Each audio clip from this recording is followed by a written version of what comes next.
Hey guys, what's going on? During this video, I'm going to talk about three nootropics which I avoid.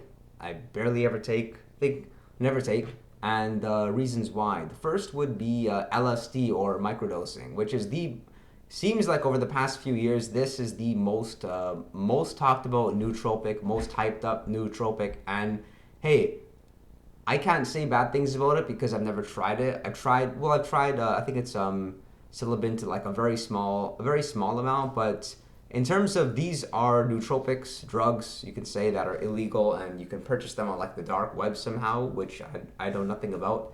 Um, they are used to really just magnify whatever's going on internally. So you may internally just have some sort of blockage which is helping you to move forward, and people mention that by microdosing or taking some shrooms you're able to just analyze your life a little bit deeper, find the root of the problem to some extent, get like a better perspective of it and what you can do, and it just projects you forward, right? Sounds like magic, and it does. And for me, I know I have a very addictive personality, which is why it's something that I have stayed away from. I've never really wanted to dabble into, just because of the severe health effects it can cause. Like, these are drugs which will cause psychosis, right? You could eventually, like the worst thing that can happen typically is you literally get so psychotic that you walk out on the road and a truck drives you over. So if it's a good environment, like, somebody locks you in a room and you take it, right? But most people have bad trips on them. The one experience which I did do with it, I noticed like my mind was just really, really racing.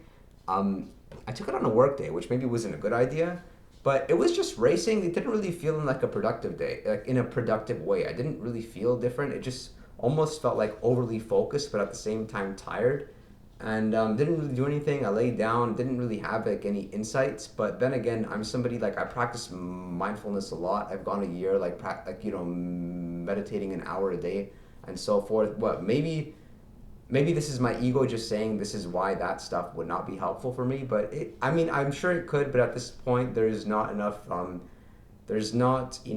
reasons as to why I should take it. I always try avoiding a magic formula. It's worked for me in the past, and that's the category of drugs that I see to be like a magic pill, right? So for me, it's like what works is when you see a shiny object or a magic pill, just stay away from it, right? Follow the 180-degree rule, which means what everybody else is doing, I do the opposite, right? And most people look for the shiny objects, and I just stay away from them and just stick to consistency. And I'm sure there will be a point in the future that I will test them out. I guess I just haven't come across it yet. I haven't found a safe vendor for it, but it is something that maybe I see myself trying in the next 5 years, perhaps at like a meditation retreat or something like that. It does sound somewhat interesting. Um, Number two would be Adderall. I've never tried Adderall, and people seem to be shocked by that because it's a nootropics channel. We talk a lot about ADHD, and I've tried Concerta, I've tried Ritalin, I've tried Vanase, I've tried a lot for ADHD. But the problem with Adderall, number one, addiction.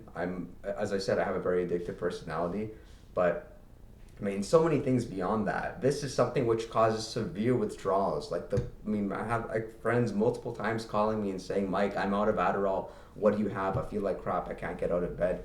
And just experiencing that with other drugs for ADHD, like I had it with Concerta, to the point where like the withdrawals were so damn severe. I didn't want to talk to anyone. I didn't want to work. I was just like, and the pessimistic thoughts that run through your mind of the whole day, they're really bad. Like, they're so believable, like those bad thoughts that you can't do anything, or um, you know just in essence you're wasting your time, right? Give up on this, give up on that project. There's no point of really even working at anything. Why does anything matter? You really believe these thoughts so strongly when you're in when you're in that phase of experiencing the withdrawal. So man, I really didn't like that feeling, and for that was the reason I never went back to ADHD drugs. But Adderall, I would say, is something which may have its tools. Like, if you're somebody that really has like something damn important, like you have an exam in 5 days, or maybe you're out, you have to do like a seminar, you have to socialize. It's something which can boost your confidence so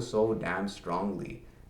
It'll make anyone like extroverted. You're really just overconfident in your capabilities, socially, mentally. Really cool stuff. Anyway, but yeah, I don't recommend you try Adderall. Um, Maybe if you have like very intense discipline and you're somebody that is known to be that person that can just try things, right? Then sure, maybe just take it one day out of curiosity, I guess. But no, stay away from it. And then number three would be marijuana. I've I've tried it in the past, right? Everybody kind of has their phase, I guess. Especially me. You're in your 20s, and throughout the times when I did it, I just wasn't the most productive me. Very simply.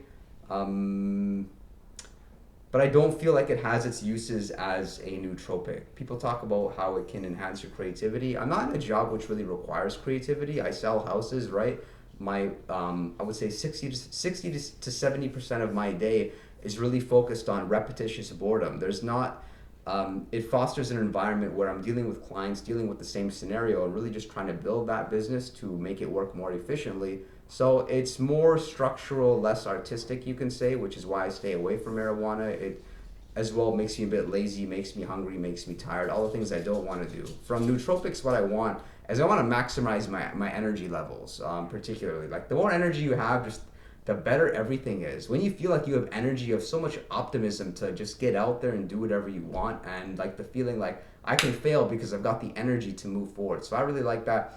Those are the three I stay away from: the LSD, microdosing, number two Adderall, and number three are marijuana. Let me know what you guys think. I'm sure you have views that are different than mine, and I'd love to hear about them. So click comment. I read your comments. Click subscribe. Click like, and I look forward to seeing you all next time.